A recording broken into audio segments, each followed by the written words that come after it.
All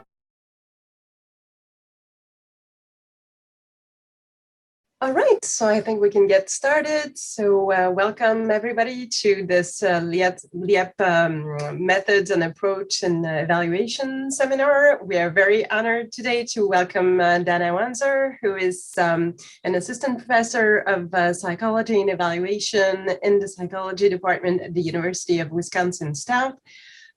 She specializes in programs serving children and youth. And her research interests involve program evaluation, applied developmental psychology, and positive youth development.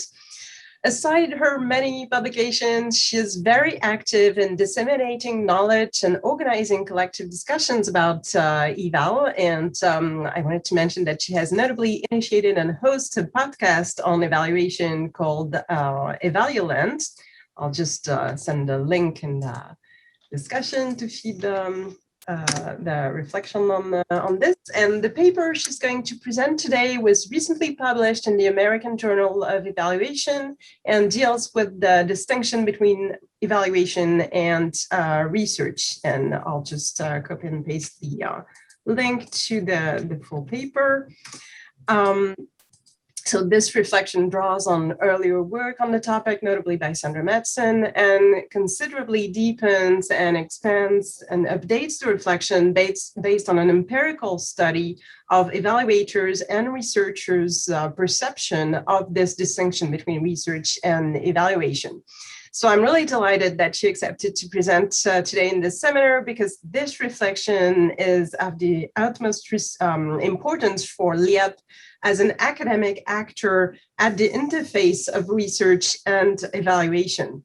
So thank you very much, Dana. And so the floor is yours, and to the audience. So please make sure to keep your mics off, and you can send your questions and comments anytime in the chat. And I'll sum them up after Dana's presentation. Thank you very much. Thank you. I am also monitoring the chat, so if any questions come up, especially if it's like a clarification question, feel free to put that in the chat. There will be some times where I'm going to ask you to type some stuff in, or it's going to be a bit more of an active webinar than just a lecture type presentation. So I hope you're ready to engage. Before I begin, I just want to, say good morning, good afternoon, wherever you're located. Welcome. I'm very excited to be here with you all today. I'd just like to acknowledge that I am meeting you from that little star on the left. This is the stolen lands of the Anishinaabe and Sioux people. The place is also called Menominee, Wisconsin. So that is where I am meeting you from today. So I just encourage you all to discover the native lands that you are residing on and support Indigenous organizations with your time or money as you can. So thank you for the introduction. I don't have to go too much into this, but yes, I'm Dana Wanzer, assistant professor. I teach evaluation. I conduct evaluation primarily with youth programs, but for the purpose of today, I conduct research on evaluation. This is kind of the thing I really love to do. I really am interested in looking at how evaluators practice and the field and profession of evaluation. And that led me to this paper, again, linked in the chat, so thank you for that. And so for today, I'm gonna be going over the research questions guiding this, the study itself, and the findings that I came up with, and talk a little bit about implications and kind of next steps in this research agenda. So my two primary research questions that guided this study were these. How do we define evaluation, and how do we differentiate research from evaluation? And specifically, I was interested in differences between people who primarily identify as evaluators versus people who primarily identify as researchers. And rather than just kind of walking you through kind of the introduction, the methods and results, I'm going to weave these together, and we're going to go through it as if you were a participant in the study. So my study had 3 parts. The first question was just to ask people, which do you primarily identify as, an evaluator or a researcher? And so just so you know, my study comprised of about 500 folks, half of whom primarily identified as an evaluator, half as researchers. So that was my first question, but then we got into the meat of the study. And so this is where I'd like you to start thinking about the questions. I'm going to have opportunities for you to type in the chat box. And so the first question, and please feel free to type in the chat box, how would you define program evaluation? So before we get into like the definitions out there, what comes up for you? How would you define it? So take a couple minutes and go ahead and write in the chat box, what is your definition of evaluation? And I will say there are no right or wrong answers here. I'm curious to hear your thoughts right now.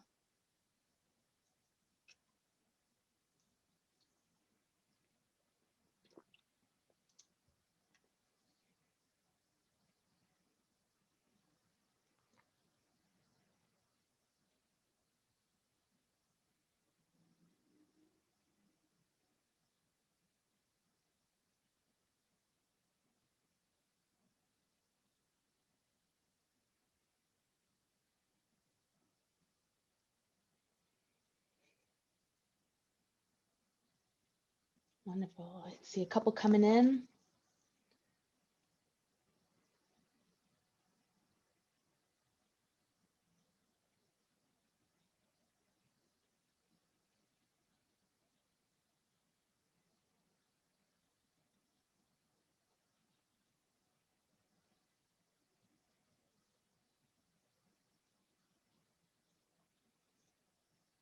There we go. Awesome.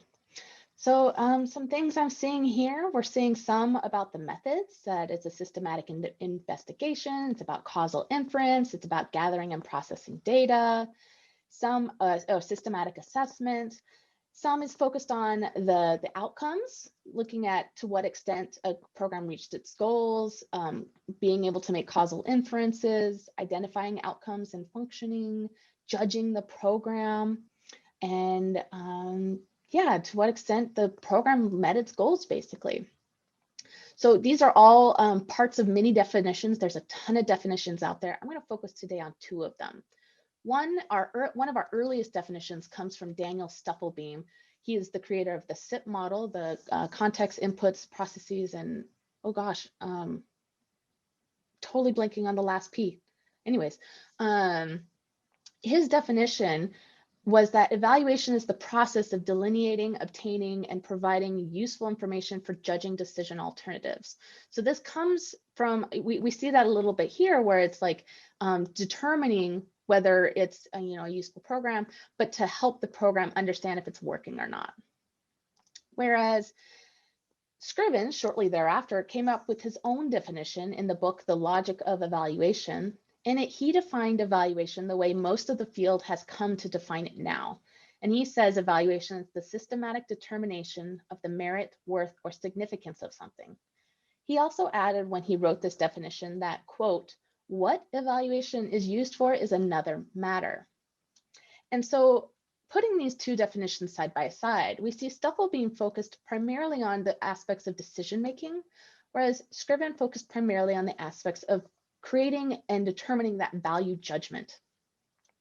And indeed, when evaluators communicate what evaluation is to other people, particularly clients, many of them focus on either of these two components: the purpose of evaluations for decision-making, for example, or the process of rendering that value judgment or using systematic inquiry.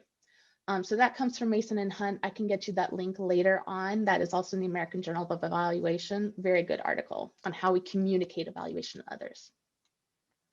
So how do people in my study define program evaluation?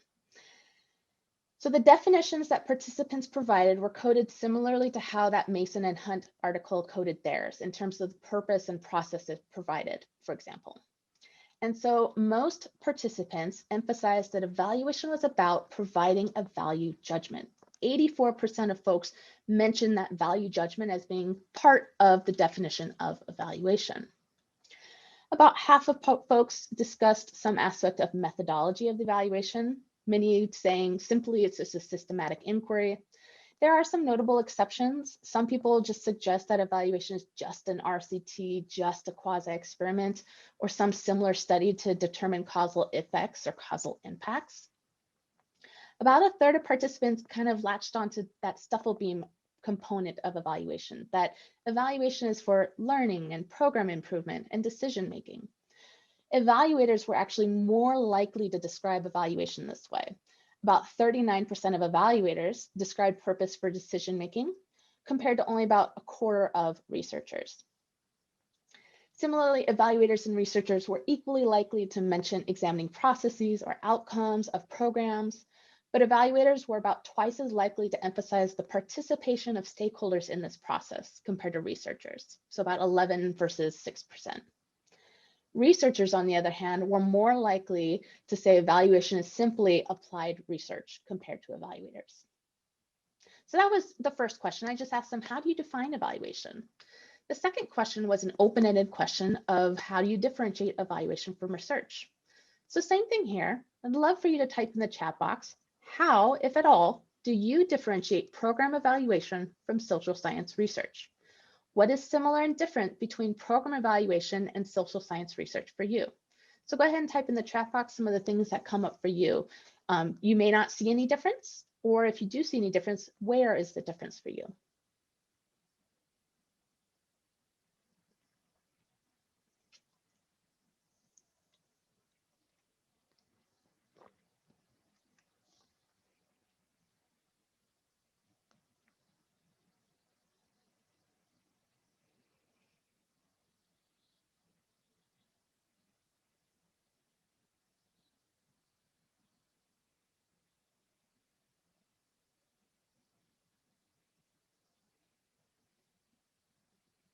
Good, so we're seeing types of questions asked, literature used.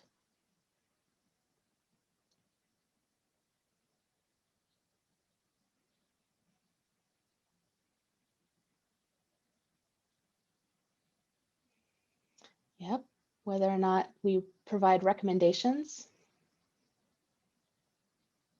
the novelty about what we're looking at. Yeah, similarities in the way we look for evidence. What we're looking at might differ. Evaluation focus on a specific program. Yep, where social science research may not be aimed at a particular program, but kind of generalizing across similar programs. Yep, evaluation tends to focus on objectives and expected results. Research focus on methodology. Awesome. Feel free to keep typing. Oh, I see a big one. Yeah, evaluation more likely to talk about those value judgments, and research less likely to acknowledge the value embedded in the research program. And I think that's key. We as evaluators, we tend to embrace the values inherent in the work that we do. Researchers try to maintain some sort of value neutrality, which many evaluators don't think is possible. Yeah, purpose of research to test a theory, whereas evaluation to determine the effectiveness of a program. Awesome.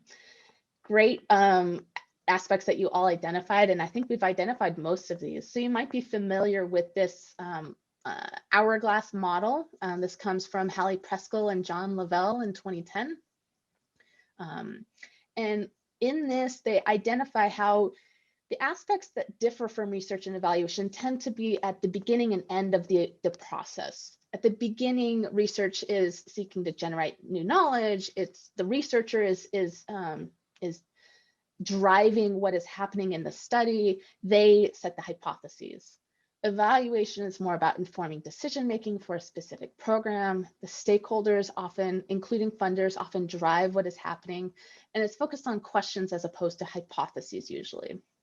But in the middle of kind of conducting a study, things usually look pretty similar in terms of the design, the methods, the statistical analyses or qualitative analyses that are being conducted. But then it starts to differ again at the end, where research focuses on research recommendations, knowledge generation, publishing those results in peer-reviewed manuscripts. Evaluation tends not to do that. It focuses on recommendations for that program based on those key questions and reports back usually only to the stakeholders themselves, as opposed to publishing in a peer-reviewed journal. And so Matheson talks about 5 different ways we can think about the intersection between research and evaluation.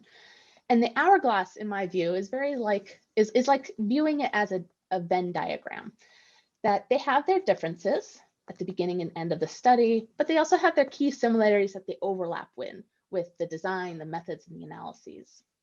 We could also maybe view it more as a continuum where evaluation, like the purpose could be more evaluation-like or less evaluation-like and more research-like, but it's more of a continuum as opposed to a kind of a dichotomous, cut and dry differentiation.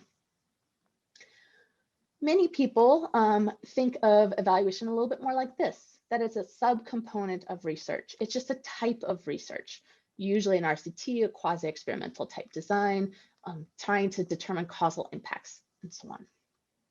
Some people don't think they differ. Evaluation, again, is just applied research. And we saw that in the definitions some people provided. And then lastly, Scriven has advocated for the position that evaluation is a transdiscipline that provides tools and resources to other fields like research. And in this case, we might visualize evaluation as being the larger circle that encompasses research within it. So these are the 5 different ways that Matheson has talked about the differences between research and evaluation. I want you to type the number in the chat box. Which of the following best matches your description of how, if at all, evaluation differs from research? 1, 2, 3, or 4, or 5.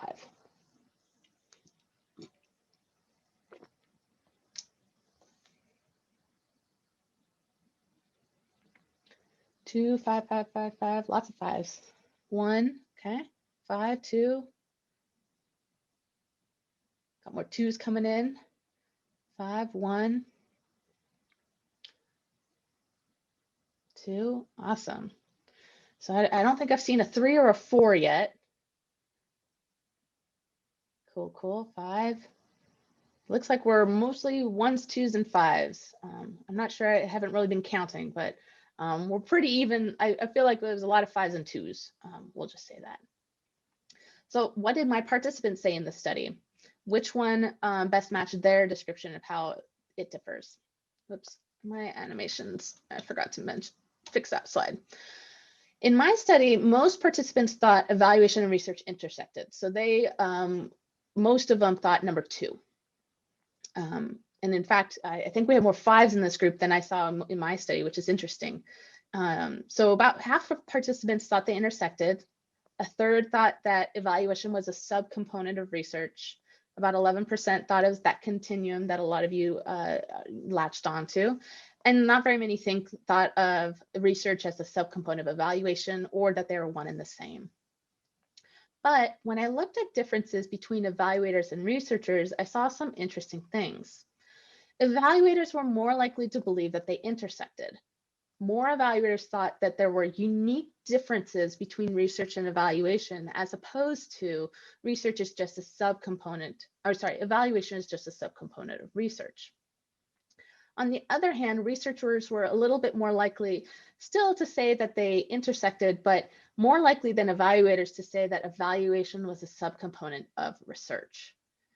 So we're starting to see some evidence that evaluators see some more distinction, some more distinct aspects of what it means to do evaluation as opposed to researchers.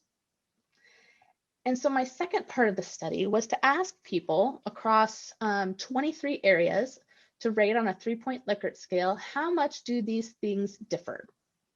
And so the question was, in what ways do you believe research and evaluation differ? There was 4 sets of items, things kind of at the beginning of studies, during studies, at the conclusion of studies, and then other aspects at the end. I'm not going to ask you to rate any of these, we've kind of already got that. And they are all rated on these 3 response options: do not differ, differ somewhat, or differ greatly. So that first one, prior to studies being conducted, about a half of participants thought evaluation and research differed greatly in its purpose and its audience. So this was overall all participants. Fewer thought they differed by funding, and not as many for questions, participant involvement, or setting and context. This was all of my participants. When I disaggregated and looked at it by evaluators versus researchers, What I found is that more evaluators thought these aspects differed greatly than researchers, primarily in its purpose and its participant involvement. So whereas overall, a lot of participants didn't think that it differed much in participant involvement, more evaluators thought it differed greatly than researchers. So I'm going to do this for the next 4 slides. I just want to make sure we're all on the same page of what's going on here. In the background in the light gray is everybody. And the new stuff overlaying that is the percent of people, if it's a positive number of evaluators more than researchers thinking that it differed greatly. During the study, however, and this is going back to that hourglass, participants didn't really think that they differed much in these aspects. In the validity, designs, the methods, the analyses, all that type of stuff, didn't really see much difference here. There weren't any differences really between evaluators and researchers as well. So researchers and evaluators tend to agree we're using kind of the same tools, but how it starts, how it ends seems to be a little different. So let's go to that end part. About half of participants thought they differed in providing recommendations, disseminating results, and the generalization of results. About a third on drawing conclusions and interpreting the results. Again, the magnitude of difference between researchers and evaluators, there's a little bit of difference here, particularly in disseminating results. Evaluators found that they differed more greatly in disseminating results than researchers did.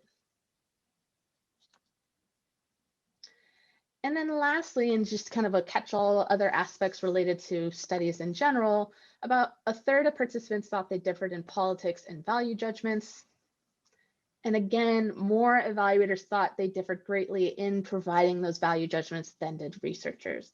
And I'll just note that the independence is a negative number because, because more researchers thought they differed greatly than evaluators in this aspect.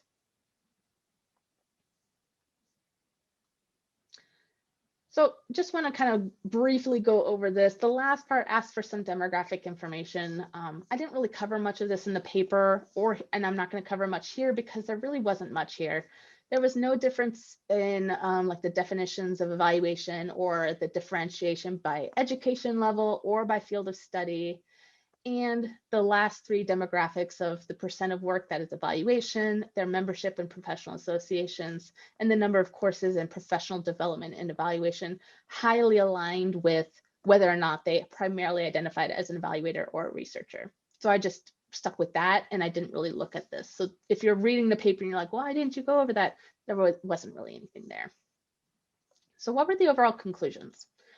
First is that most participants agreed that evaluation is about providing that value judgment. Researchers and evaluators agree on that. But evaluators are also more likely to think it's also about decision making, more so than researchers thought. Evaluators tend to think that evaluation and research overlap, whereas researchers tend to think of evaluation more as a subcomponent of research. Third, that when we're looking at the differences between evaluation and research, the biggest differences tend to be, at least perceived by my sample, in the purpose, the recommendations, dissemination, generalization, and the audience. And lastly, and I think this one's key, is that evaluators see more differentiation between evaluation and research than do researchers. Those of us who identify primarily as evaluators see more distinct aspects of what it means to do evaluation than do researchers. So I have some ideas of what this means, and I wrote this in my paper, but I'm curious, what has come up for you? What do you think are the implications of this for you, for the field? I can go over my thoughts, but I'm kind of curious, like, what's coming up for you now? What resonates with you? What might you do with this information? How might it be useful for the field?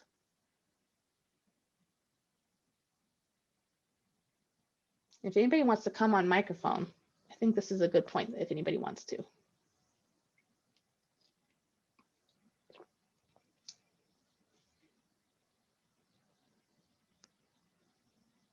Or type in the chat box, either way.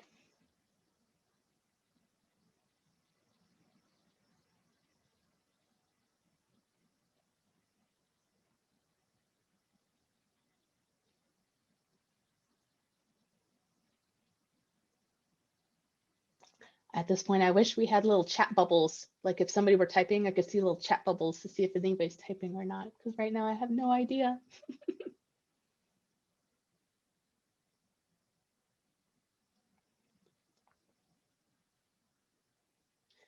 If you're typing, keep typing. I'm going to go over some of the things that come up for me at least. Oh, actually, I have some stuff on this. Overall, I think what this takes away for me, like what my takeaway is that we need to think critically as a field, as a profession, about what it means to communicate evaluation to others, how we should be doing that. My thoughts about this study is that it shows us, and actually Jean-Frédéric, and I apologize if I am not pronouncing your name correctly. I think you're saying exactly what I was going to say, that we don't understand each other's fields very well, that researchers don't quite understand evaluation. And I think you're right. I think evaluators may not understand researchers very well, unless you're also actively doing research as well. We're not agreeing on what is the purpose of evaluation, what it means to do evaluation. And we see some unique aspects, but researchers don't. We're also not really seeing much consensus of what the definition is. I didn't try to get the whole plethora of definitions out there. That wasn't my goal. I took like a dozen definitions just to kind of get an idea of what those definitions came up with. That's a dozen of probably more than a couple other dozen out there. And I think that there's some evidence of a problem there, that we're still not coming to some consensus what it means to do evaluation. What does evaluation, what is it, right? I will say after this study, Amy Gullickson came out with a really, well, her paper came out before mine, but mine was in the queue for coming out. Timelines for publication are weird. But her study came out around the same time about defining evaluation, defining the whole elephant. And it's about how the logic of evaluation, the setting criteria, setting performance standards, assessing on those standards, and then deriving that final value judgment, that 4-step process, that is what makes evaluation. So I would encourage people to read that paper. I think that's a really good starting point for really coming to a consensus of what evaluation is and how it differs from research, for example. But nonetheless, I think there is a bit of an identity crisis in our field. Many of us are struggling to describe evaluation to others, to differentiate evaluation from other similar work like auditing and research. And it means that a lot of us, and we could do a hand raising, like how many of us fell into the field of evaluation? And I think a lot of us have. We didn't actively seek out this line of work. We maybe came into research and then realized evaluation was interesting. Maybe we were working in a program and got kind of roped into doing the evaluation work. And then we learned that there's this field of evaluation, and wow, is it exciting, right? I think for us to be clear on what evaluation is and who evaluators are can help raise up our field and profession as credible, legitimate, and recognized. That piece about who evaluators are, we can talk about if anybody has questions, but my colleague and I, Bianca Montrose-Moorhead, are working on a study right now. We just finished data collection of evaluators in the United States of America, of trying to figure out who are evaluators, what are kind of the boundaries of people who practice evaluation and call themselves evaluators. Because my study asked, which do you primarily identify as? But we don't have much, what does that mean to call oneself an evaluator? So we could talk about that if you're interested. I see there's a lot of great chat. I'm going to come to that in a second. There's some 5 key groups I think we should all think about critically in terms of who we're communicating to and how. And one is within our field, right? I think we need to come to some consensus of what evaluation is, who evaluators are, so we can strengthen our field and profession and discipline. This would be really helpful for marketing evaluation to others, marketing our field to potential clients. Similarly, I think we need to be better communicating to similar fields like researchers and auditors about what evaluation is and how evaluation differs from research. Anecdotally, many evaluators think non-evaluators are doing evaluation work, but they're not familiar with the field. right? I know as an evaluator, I know of many researchers who say they're doing evaluation. And I'm like, yeah, you're doing an RCT, but I'm not sure you're really like applying the logic of evaluation. And I know for a fact you're not recognizing evaluation as its distinct field with its own knowledge base, for example. What is the implications of that? I think clients are a big one. That Mason and Hunt study did a really good start here about how we communicate evaluation to others, how we describe evaluation, how we might communicate this to other people. I think of this as another way we could go about it. So for example, when I'm training my graduate students to do evaluation, they're often coming in with no idea what evaluation is. And so I have to start fresh. But where do I start from? My students come in with a little bit of research background in history and knowledge. So the way I have approached it, and partly why I did this study, is I approached it as, you know what research is. Let's see what the similarities are between research and evaluation, but let's see how it's different. So that helps us navigate these differences and move forward with doing an evaluation as opposed to a research study. I think this also has important implications for funding. I think as a field, because most of us are in nations that don't have necessarily strong, we're not necessarily able to say, no, this is how we're supposed to do it. And so funders have a lot of sway of how evaluation is done, who is it done for, what's it look like, et cetera. And I think we need to communicate to funders what, for example, our professional ethics are, what we think evaluation is, and so on. And then lastly, ethical review boards. I apologize, I do not know what this looks like in other contexts, but at least in the United States of America, our federally regulated ethical review board status will only look at studies if they are research. If they're not research, then they don't have to go through this process. And so if evaluation is not research, it doesn't need to go through ethical review. But that's problematic because all of our studies should be going through ethical review. And so thinking about all of this has big implications for the ethics behind the studies we do. So I just want to end you off with a quote from a good friend of mine, John Gargani. This was in his presidential address in 2016, where he said that evaluation is the largest profession that no one has heard of. And I'm just hoping that it's just for now, that we can move the field forward to being something that is recognized as a legitimate field moving forward.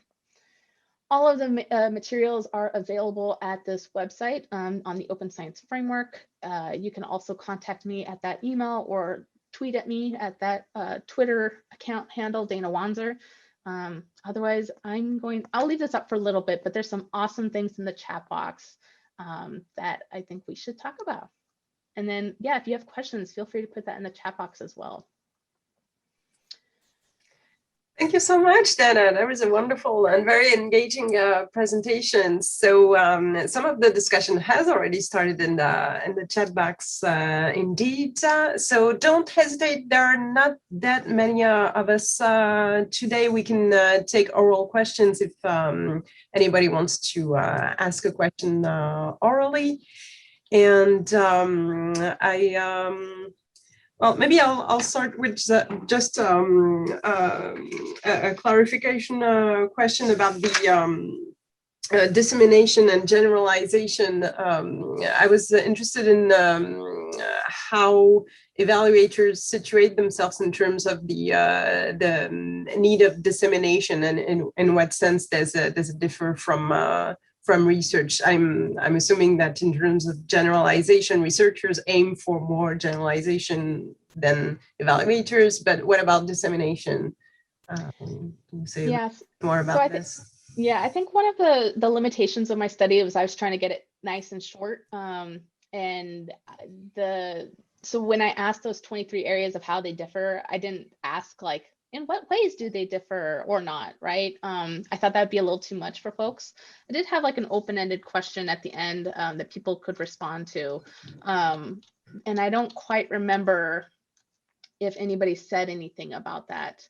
Oh, yep. So there is a little bit here that for the dissemination, it's where it's being disseminated to was, I think, the big thing that people were talking about, that research tends to be disseminated through things like this, through webinars, to other researchers, through conference presentations and posters, and especially through peer-reviewed journal outlets.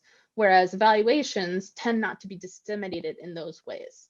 Even in our evaluation conferences, the purpose is not to disseminate the results of an evaluation. The purpose is to share what other evaluators could learn from that evaluation process, or how they went about it, or interesting methods and tools that could be used in evaluation context. It's to help other evaluators.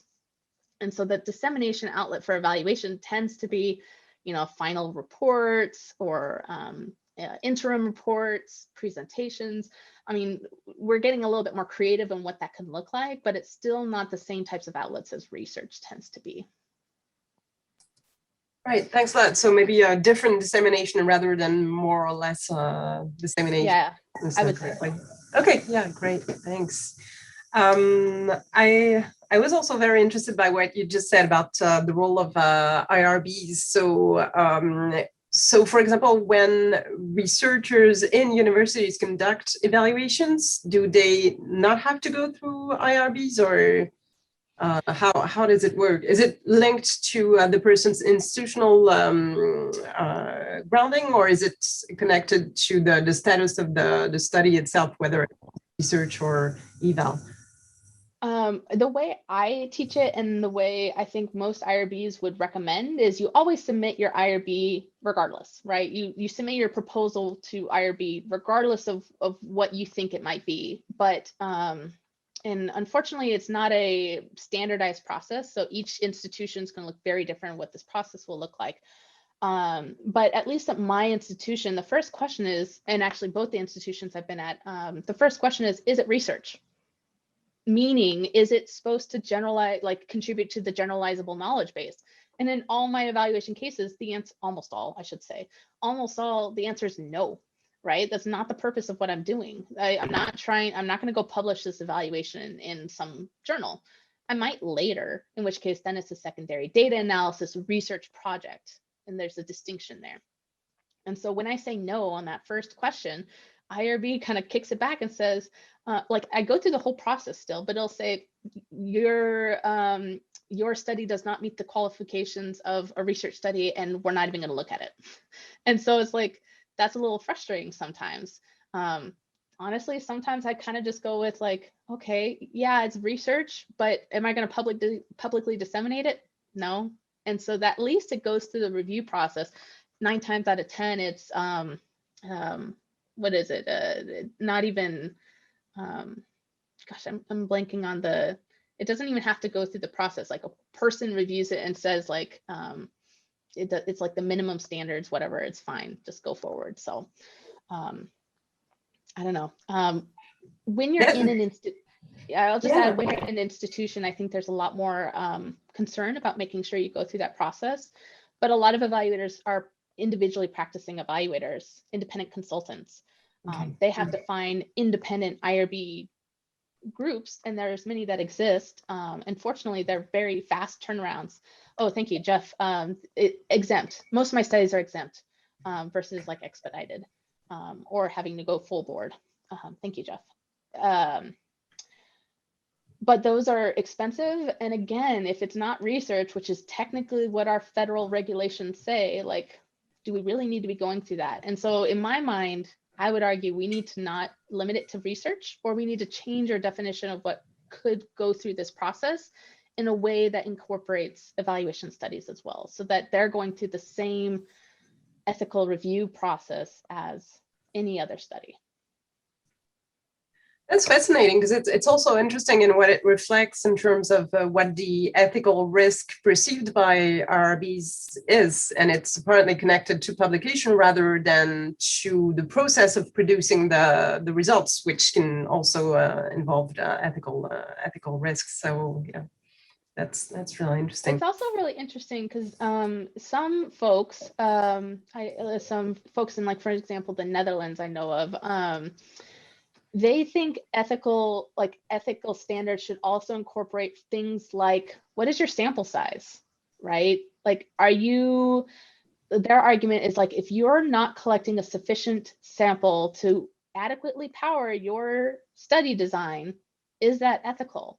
Because then you might find, for example, a null result because you don't have sufficient power to detect that minimum effect size of interest. And there's a lot of things that IRB doesn't look for in terms of the ethicality of like that type of stuff. All it tends, at least in North America, all it tends to focus on is making sure that the balance of the risks and benefits for participants is met, and not thinking beyond that. Right. So I don't want to monopolize questions, so don't hesitate if you want to intervene or raise your hands. I'll just take a look at. Well, I want to mention Alberto's question. I think it's a really good one. I'm not sure well, maybe it's a question or a comment. Let's see. So Alberto, you say it's interesting how the professional field has influence about how we perceive the things we do. Do researchers know what evaluators do? So a little bit of like interesting, we're doing a new study right now of asking evaluators, what does it mean to do evaluation? What does evaluation look like for you? Why do you call yourself an evaluator? What are the differences between evaluators and researchers? But we also asked researchers kind of the same thing. So we have like a half sample of evaluators, half sample of people who don't identify as evaluators. And it's interesting because there's a lot of things where I see a lot of overlap, at least in our sample, about really interested in helping improve programs and improve outcomes for participants. And these are things that I think a lot of evaluators are also interested in.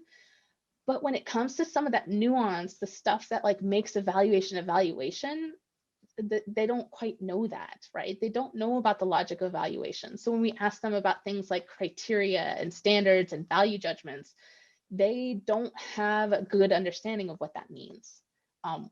And I think that's a fine thing, but then they're saying they're doing evaluations, and I'm like, but are you really? Are you just doing an RCT and thinking that's an evaluation? Or are you just working with a program and thinking that's an evaluation without thinking about the criteria, standards, and value judgments that are at the core of doing evaluation, at least in my perspective?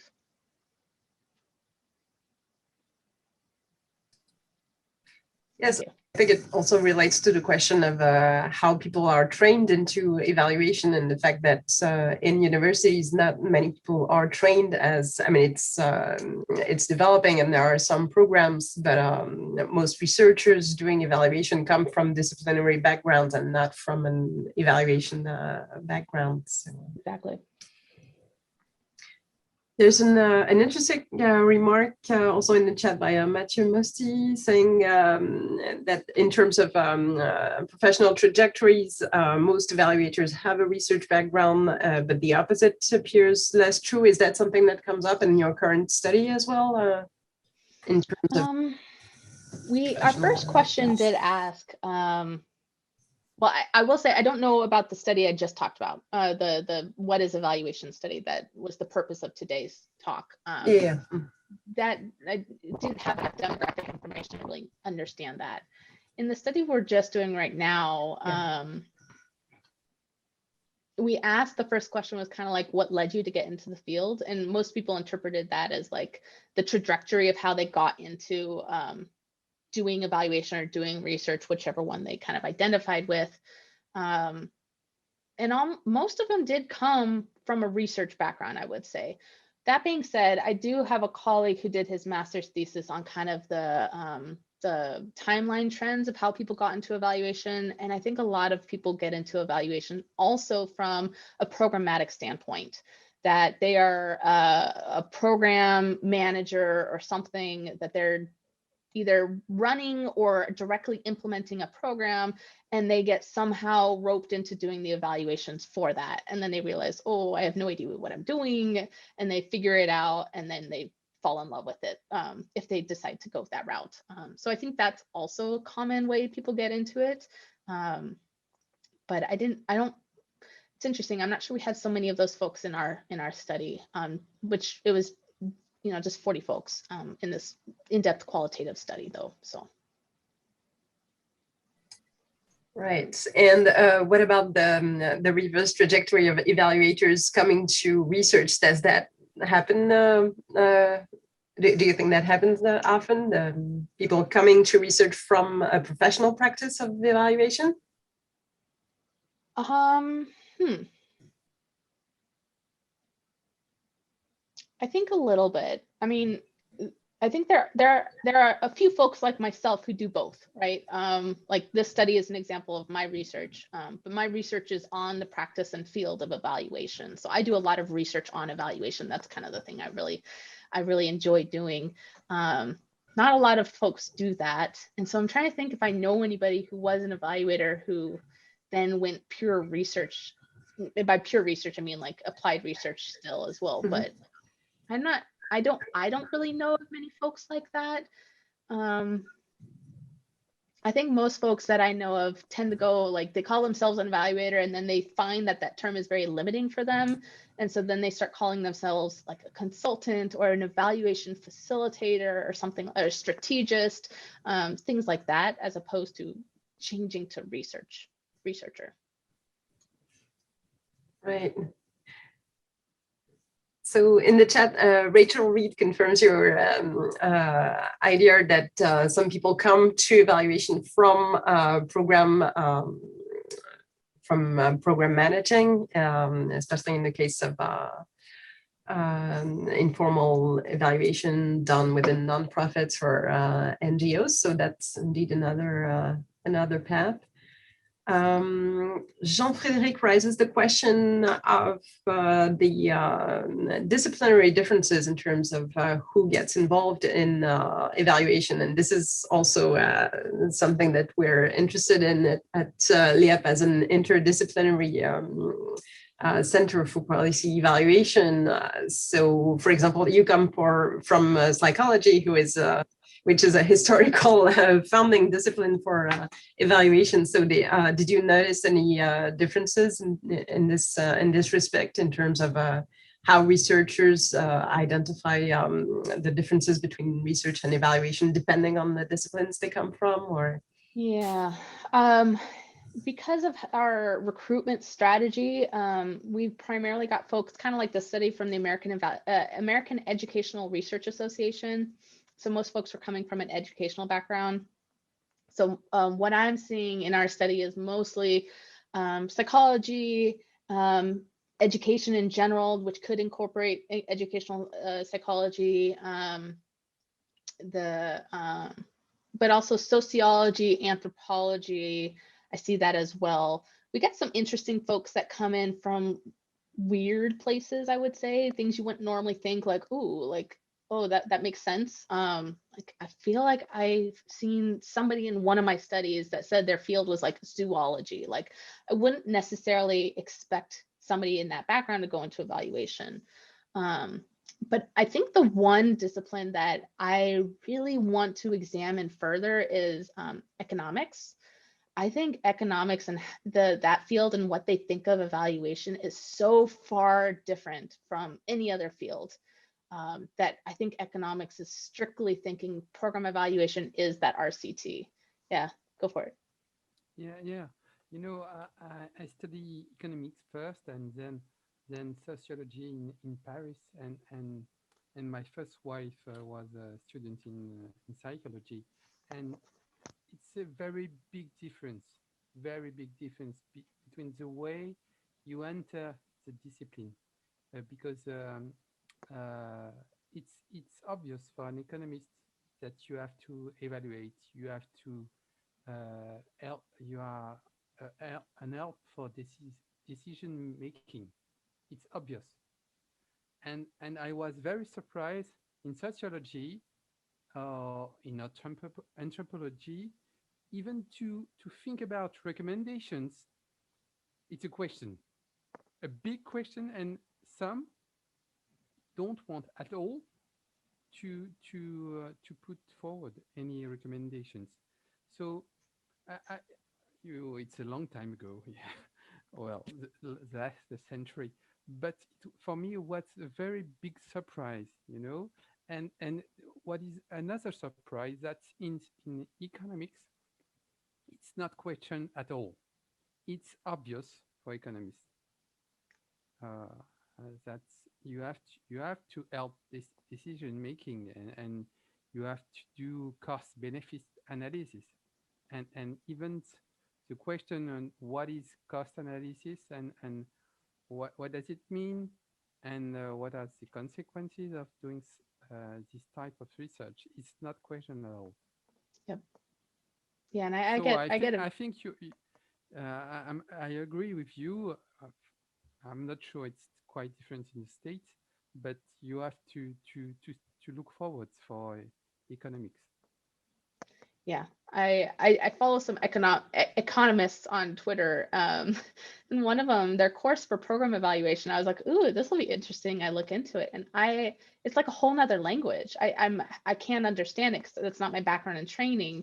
And like they're talking about DAGs models and stuff like that, and like that's it. That's all the class is about is DAGs. I don't even know what DAGs are, but like that was the course, and it's like, it's an interesting perspective of what evaluation is. Yeah. So if there are any economists in the audience who want to react on this, don't hesitate. So then there are a question raised by Alberto Bayardo around the main criteria maybe being generalization versus application, and the idea that yes, we try to do both, but the kinds of questions are different. So any reflection on this? Yeah. Which I think goes also back to purpose, right? Like, why are we doing this work? And when I do evaluation, it's not to contribute back to the generalizable knowledge base. Sometimes it can, sometimes it's useful, and sometimes it can lead that, but that's not the ultimate reason why I'm doing this. My ultimate goal is to help that program in whatever capacity I can. And so, yeah, questions are very different in that regard. My goal is not generalizability, at least to the broader population of interest, but the population is the program, which narrowly constrains what I'm doing as an evaluator. I also think this kind of ties in my dissertation a little bit of, I looked at research practice partnerships, and I did a bunch of other things, but I think the big thing that came out of that study for me was I think research practice partnerships are very similar to doing evaluation work, but still the purpose isn't quite the same. And people have argued with me, and that's fine. But I feel like most evaluators come into this work, sure, for funding and, to get paid and stuff like that. Like we have to have our livelihoods, but our purpose is to help the program. Whereas I see research practice partnerships coming together so that researchers have access to data that they could publish with, and they'll work collaboratively to determine what those questions might be, but ultimately they're trying to get published. But I think they could still learn a lot from the field of evaluation about how to effectively collaborate, how to effectively build trust, thank you, I appreciate you chiming in, nice to meet you. How to work together, and also like a lot of the stuff I'm reading about research practice partnerships is like how to tell the program that you're worthwhile to collaborate with, and like it's still like how can you help me? I'll help you, but how could you help me? As opposed to, I think most evaluators come in, or at least I do, of like literally, what can I do to help you? That is my ultimate goal. What can I do to help you? I'm going to help you succeed, investigate, whatever it could be. If I can publish with it, great. But that's it. And it's interesting, kind of that end goal, the values that are inherent in all of that. I think it's all very fascinating work, which is probably why I conduct it. Thank you. And then there is the question of who exactly is that you're trying to help in the program, and it also connects to Marina Gentle's remark about a concern about some informal evaluation led by program managers and the possible influence of program managers on the process and results of evaluation. Yeah, I think it's a really great point. There's pros and cons to it though, right? There are definite benefits to the program managers running and leading the evaluation. That being said, they tend not to have the evaluation expertise to necessarily do that perfectly or well or ethically or thinking of all of our standards of practice and so on. And so I think of it as that they have great expertise in their program. And as evaluators, we have great expertise in evaluation. And the best evaluations are ones in which both of those people come together and work together to create the evaluation design, implement the evaluation, interpret the results, as opposed to one group dominating all of that, taking the power in all of that. I think the best ones do it together simultaneously. Yeah. Let's see. Have you thought about the relationships for evaluators to build on researchers' work? Tends to be assumptions about the replication. Yeah, I have thought about that. My advisor is also really interested in this idea of how evaluators, we haven't really quite thought about what the term should be, but are kind of that could bridge the gap between research and practice better than, for example, researchers might. We have more expertise typically in good science communication, basically, like thinking critically about your audience, developing materials in a way that's digestible for them. And yeah, so thinking about replication.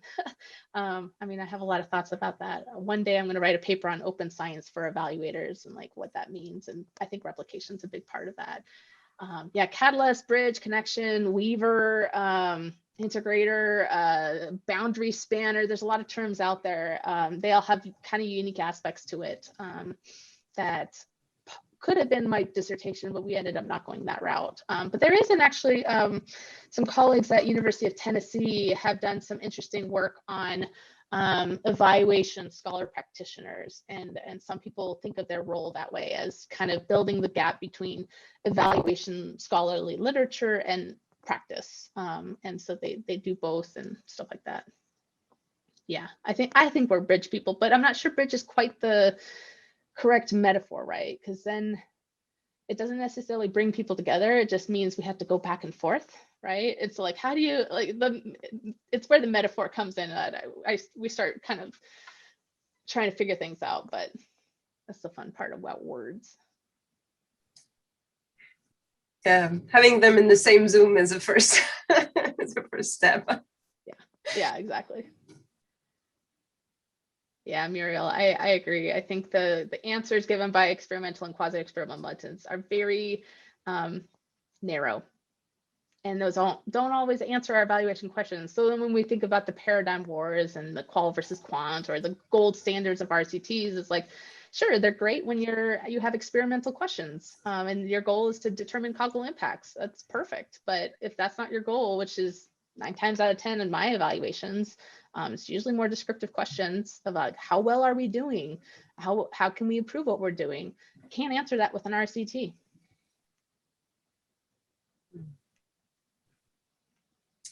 Yes, I think, yeah, that's definitely why we need a diversity of methods and evaluation.